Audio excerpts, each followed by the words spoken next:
எல்லோருக்கும் வணக்கம். நான் உங்கள் அற்புதராஜ். உங்களுக்கு பார்த்த உடனே தெரிஞ்சிருக்கும் இங்கே என்ன நடக்குது அப்படின்னு. இது ஒரு புத்தக கண்காட்சிங்க. நம்ம சேலத்தில் போட்டிருக்கிற புத்தக கண்காட்சி புக் ஃபேர் 2022. நான் ஏதோ எதிர்ச்சையாக பஸ்ஸில் ஒட்டியிருந்தாங்க, விளம்பரப்படுத்தியிருந்தாங்க கவர்மெண்ட்டு. 30ஆம் தேதியோட முடியுது அப்படின்னு சொல்லி போட்டிருந்தாங்க. எனக்கு உறுத்துச்சு, ஐயோ நம்ம போகவே இல்லையே, நமக்கு முன்னாடி தெரியாமல் போயிடுச்சு, போயிட்டு வரலாம் அப்படின்னு சொல்லிட்டு சண்டே பிளான் பண்ணி போகலான்ட்டு கிளம்புனேங்க. உள்ளே போனால் வெளியில் பார்த்தா ஏதோ திருவிழாவுக்கு நிறுத்தி வச்சிருந்த மாதிரி ஆயிரக்கணக்கான டூ வீலர்ஸ் காசுன்னு பயங்கர க்ரௌடடாக இருந்தது.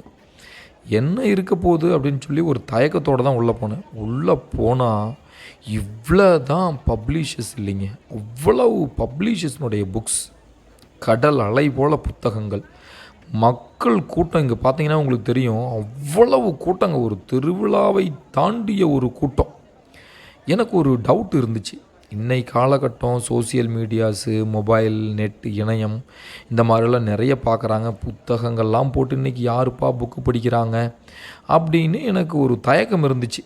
ஆனால் உள்ளே பார்த்தா தான் தெரியுது, நூற்றுக்கணக்கான ஆயிரக்கணக்கான மக்கள் இன்றும் புத்தக விரும்பிகள் இருக்க தான் செய்கிறாங்க.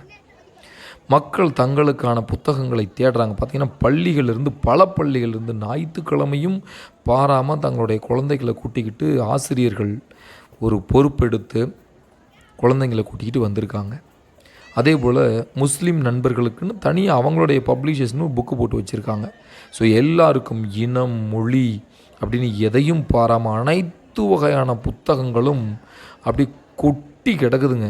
வகை வகையாக என்னத்தை அறிவியல் சம்மந்தமாக வேணுமா, இலக்கியம் சம்மந்தமாக வேணுமா, இலக்கணம் சம்மந்தமாக வேணுமா, எல்லா வகையான புத்தகங்களும். இப்போ இந்த பொன்னியின் செல்வன் படம் வந்தது இல்லைங்களா, அதுக்கப்புறம் இந்த பொன்னியின் செல்வனுடைய புத்தகத்திற்கு ஒரு தனி தேடலே இருந்தது. ஸோ அந்த செட்டு 5 செட்டு புக்கு எவ்வளோ விலை அப்படின்னு. அதே போல் கல்கி எழுதிய மற்ற புத்தகங்களும் அங்கே இருந்தது. அதே போல் சயின்ஸ் எக்ஸிபிஷன் மாதிரி குழந்தைங்களுடைய சில கண்டுபிடிப்புகளும் அதுவும் வச்சுருந்தாங்க. அதே போல் இல்லம் தேடி கல்வியிலிருந்து பயன்படுத்தப்பட்ட டிஎல்எம், அந்த பயன்படுத்தின டீச்சிங் மெட்டீரியல்ஸ் எல்லாம் அப்படி விதவிதமாக அரேஞ்ச் பண்ணி ஒரு கிட்டத்தட்ட ஒரு எக்ஸிபிஷன் மாதிரி அங்கே ஒரு ஏரியாவில் அரேஞ்ச் பண்ணியிருந்தாங்க. ரொம்ப அழகாக இருந்தது, பார்க்குறதுக்கு கண் கவரும் விதத்தில். நீங்கள் போனீங்கன்னா உங்களுக்கு வெளியில் வரத்துக்கே மனசு வராதுங்க, அவ்வளோ விஷயங்கள் கொட்டி கிடக்கு. 30ஆம் தேதியோட முடியுது, 30/11/2022 முடியுது. இன்னும் 2 நாள் இருக்குது. நீங்கள் ஒரு வேளை லேட்டாக பார்த்தீங்கன்னா அதுக்கு நான் பொறுப்பு இல்லை. இந்த வீடியோ எப்பயோ பார்த்தீங்கன்னா உங்களுக்கு புரியும். ஆனால் உங்களுக்கு தேவையான புத்தகம், கண்டிப்பாக நீங்கள் புக்கு படிக்கக்கூடிய விருப்பம் இல்லாத ஒரு நபராக இருந்தீங்கன்னா கூட இங்கே போனீங்கன்னா உங்களை தட்டி திறக்கக்கூடிய புத்தகங்கள் இருக்குது. சில சொல்கிறத நான் கேட்டிருக்கேன், புத்தகங்கள் மட்டும்தான் நம்ம எங்கே போகணும்னு நினைக்கிறோமோ அங்கே கொண்டுட்டு போகும். இதுவே ஒரு வீடியோ பார்த்தோம்னா அந்த வீடியோவிலே அந்த கற்பனை திறனெல்லாம் அவங்களே நிறைச்சி கொடுத்துருப்பாங்க. நம்ம மூளைக்கு அங்கே வேலையே கிடையாது, நம்ம யோசிக்கிற தன்மையும் கிடையாது. ஆனால் புத்தகம் படிக்கும்போது மட்டும்தான் அந்த புத்தகங்கள் நம்மை அந்த இடத்திற்கே நம்மை அழைத்து கொண்டு போகும் அப்படின்னு சொல்லுவாங்க. அதுபோல் இங்கே இருக்கக்கூடிய புத்தகங்கள் எடுத்து படிக்கும்போது நம்ம கண்டிப்பாக நம்மளுடைய அறிவு வளர்ச்சியும் கொண்டு போகும். அதே போல் அது மட்டும் இல்லாமல் இங்கே பார்த்தீங்கன்னா பல்வேறு வகையான பேங்க் அவங்களுடைய இதோடு வச்சுருந்தாங்க. அதே போல் தீயணைப்புத்துறையும் அவங்களோட இதுக்காக வச்சுருந்தாங்க. அங்கேயும் மாணவர்களுக்கு காட்டணும், மக்களுக்கு புரிய வைக்கணும் அப்படிங்கிறதுக்காக இருந்தது.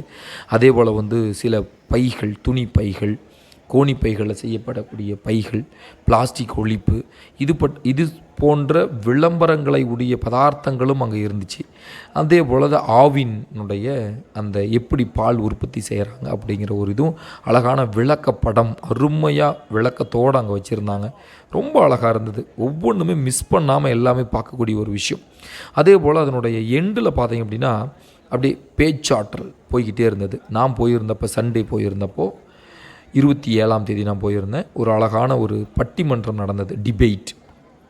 அதாவது இன்றைக்கி இருக்கு புத்தகங்களா இல்லை இணைய வழி, அதாவது இணைய வழின்னு சொல்கிறத விட சோசியல் மீடியாஸை எந்த அளவுக்கு மக்களுக்கு கொண்டு போய் சேர்க்குறாங்க அப்படிங்கிற இதில் ஒரு அருமையான தலைப்பில் டிபேட். நான் முழுசாக உட்காந்துட்டேன். எனக்கெல்லாம் சான்ஸே கிடையாது. ஒரு அருமையான ஒரு பட்டிமன்றம் நடந்தது. தினமுமே இது போல் பேச்சாற்றல் உள்ள மக்கள் பேசிக்கிட்டு தான் இருக்காங்க. கேட்கணுன்னு விரும்புகிறவங்க இன்னும் 2 நாள் இருக்குது. மிஸ் பண்ணாமல் போயிடுங்க. கண்டிப்பாக பார்த்துருங்க. கண்டிப்பாக நமக்கான வரப்பிரசாதம் இந்த புக் ஃபேர்.